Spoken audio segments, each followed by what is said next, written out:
Welcome back ناظرین۔ 75 سالہ تاریخ میں پاکستان میں کرپشن کی بڑی بڑی داستانیں رقم کی گئی ہیں، اور اگر داستانوں پر بات کی جائے تو کتابیں لکھی جا سکتی ہیں، اور جس کا جتنا جی چاہا اس نے اتنا ہی لوٹا اس وطن عزیز کو۔ تو فی الحال ہم اسد خالد صاحب کی جانب جائیں گے۔ کرپشن کی ایک داستان کی خبر ان کے پاس پہ پہنچی ہے۔ اسد خالد صاحب، یہ کرپشن کی کیا داستان ہے، ناظرین کو بتائیں۔ دیکھیں، کرپشن کی داستانیں تو بہت لمبی ہیں، لیکن مسئلہ یہ ہے کہ آج ہم چیئرمین نیب کا نئے چیئرمین نیب کا جو ہے ان کا دورہ لاہور تھا، lieutenant general retired Zahid but صاحب، اور انہیں بہت بڑا ایک اعلان کر دیا وہاں پہ، اور ان کی زبان میں بھی کچھ چیزیں سنائیں گے، اور کچھ جو ہماری آف آن جو کیمرہ ہوئیں چیزیں وہ بھی آپ ناظرین سے شیئر کریں گے۔ ایک تو انہوں نے بڑا اعلان یہ کیا ہے کہ نیب کا جو کھویا ہوا مقام ہے نا، وہ اس کو واپس دلائیں گے۔ تو اس میں تو کوئی شک نہیں کہ جب سے نیب بنا ہے، میں چونکہ تقریباً 3 دہائیوں سے صحافت کے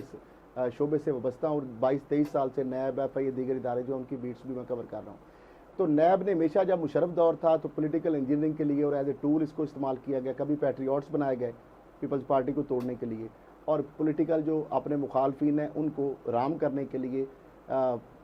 مشرف وفا اس کو یعنی کرنے کے لیے وہ رام کیا گیا۔ اور کبھی ہمایوں برادران کے اوپر جب نیب میں، چونکہ ان سارے آئی وٹنس ان واقعات کا، جب گاڑیاں چل پڑی تھی اور شوگر سکیمز کے حوالے سے، تو وہ چونکہ الائز تھے تو ان کو عین وقت میں روک دیا گیا۔ جب چیئرمین اس وقت کے لیفٹیننٹ جنرل شاہد عزیز نو ڈاؤٹ ایک ویری پرنسپل تھے، انہوں نے پھر ریزائن کر دیا کہ اگر نیب میں آپ نے یہ کرنا ہے۔ اس کے بعد پھر آپ نے دیکھا جب پیپلز پارٹی کی بھی حکومت تھی، انہوں نے فصیح بخاری لائے، ایک اور جو سابق جسٹس ریٹائر ان کو لائے، انہوں نے بھی اپنی مرضی سے مخالفین کے خلاف کیسز بنائے۔ اس سے پہلے رساب سیل تھا تو بے نظیر اور زرداری کے خلاف جسٹس قیوم ٹیپ سکینڈل سارے سامنے ہیں، کس طرح سزائیں دلوائی جا رہی تھیں، اس وقت رساب سیل کے نام سے تھا۔ پھر مشرف کے دور میں بتایا کہ پیپلز پارٹی کے 2013 سے 18 تک جو ان کی، اس سے 8 سے 13 تک جب تھی، اس وقت انہوں نے مخالفین کے خلاف نیب کو استعمال کیا، اپنے چیئرمین زرداری صاحب لائے۔ اس کے بعد نون لیگ کی حکومت آئی، وہ اپنے چیئرمین قمرزمان چودھری جیسے لوگوں کو اور مختلف لوگوں کو لائے، اور جوید اقبال جیسے لوگوں کو انہوں نے اپنے مخالفین کے خلاف استعمال کیا۔ اس کے بعد پی ٹی آئی کی حکومت آئی، وہ چیئرمین جو ہے انہوں نے اپنے مخالفین کے خلاف اس کو استعمال کیا، اور آج وہی ان کی جو ساری رجیم جو ہے، سارے وہ جو بڑے بڑے لوگ ہیں، ان کے ایک ایک اربوں خربوں کے جو قصے ہیں وہ بھی آنے والے پروگرام میں بیان کریں گے۔ وہ آخر میں بتاؤں گا تھوڑا ٹیزر بھی اس کا، وہ بھی سننے والے کون کون جو ہے نا اس عوام کے اندر پی ٹی آئی کی بیسیکلی سانہ 9 مئی کو نہیں رو رہے ہیں، وہ رو رہے ہیں ان کے اربوں خربوں کے جو کرپشن پکڑی گئی اور ہمارے اداروں کے ہاتھ لگ گئی ہے، وہ پیسوں کو بچانے کے چکر میں یہ ساری پریس کانفرنس کر رہے ہیں۔ یہ سیریز آف پریس کانفرنس اس لیے ہو رہی ہے کہ وہ جو سادہ کبیر نہیں ہے، یا وہ گسانہ 9 مئی کے اوپر درد نہیں اٹھ رہا، اپنے اربوں خربوں جو پکڑے جانے اس کا درد اٹھ رہا ہے۔ تو اب معاملہ یہ ہے کہ نیب چیئرمین جو ہے انہوں نے بیسیکلی، نیب آپ کو پتہ ہے واحد ایک چیٹنگ کا فورم ہے جو اربوں نہیں خربوں روپے اب تک مختلف لوگ جو جمع پونجی لٹائے تھے، جنہوں نے مزاربہ سکینڈل جو مفتیان کا تھا، اور اس کے بعد ڈبل شاہ سکینڈل کے اندر P C B L Punjab cooperative اس وقت آپ پیدا بھی نہیں ہوئے تھے،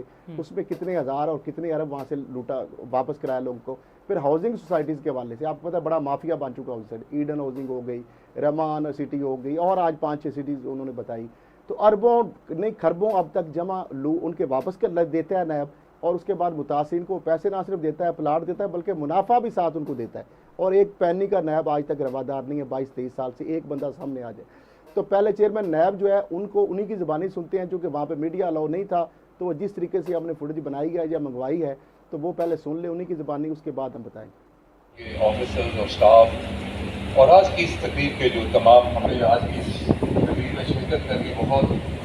خوشی کا شکار لوگوں کو ان کا حق واپس لوٹانے ایک ایسا فریضہ ہے جو کہ ہمارے مشن کی اصل روح ہے، اور کو یہ کرتا ہوں کہ اسی طریقے کے ساتھ اسی ہی درجے کے کیسز ہیں ان کو بھی ہم کم سے کم مدت میں فائل کریں کی بڑی نمایاں کنٹریبیوشنز ہیں۔ اپنے اس ملک کی بے پناہ اور اس معاشرے کی خدمت کی ہے، اور ہاتھ ہے کہ کچھ پچھلے چند سالوں میں کچھ ایسا عمل دخل بڑھا دیا جس سے جس کی نشاندہی ہماری سول سوسائٹیوں نے بھی کی، اور اس میں کئی حد تک حقیقت بھی تھی، اپنے اہداف سے ہٹ کے کسی اور جانب شفٹ ہو گیا تھا۔ جی ناظرین، یہ تو مختصر ان کی گفتگو کا خلاصہ تھا، اور اس سے علاوہ تھوڑا سا بتا رہے کہ آج جو ایکٹیویٹی ہوئی نیب کے اندر، جو بہت بڑی تعداد میں لوگ بیٹھے آپ کو نظر آئے، وہ نیب کے افسران، ڈی جیز یا باقی لوگوں کے علاوہ بہت بڑی تعداد متاثرین کی تھی۔ اور اس حوالے سے آج کی صرف اگر کارروائی کی بات کریں، 4 کیسز تھے اور 16 ارب 60 کروڑ روپے جو چیٹنگ پبلک ایٹ لارج کے ذریعے ہاؤسنگ سوسائٹیوں نے مستقبل کے سنہرے خواب دکھا کے لوگوں کی جمع پونجی لوٹی، اور اس میں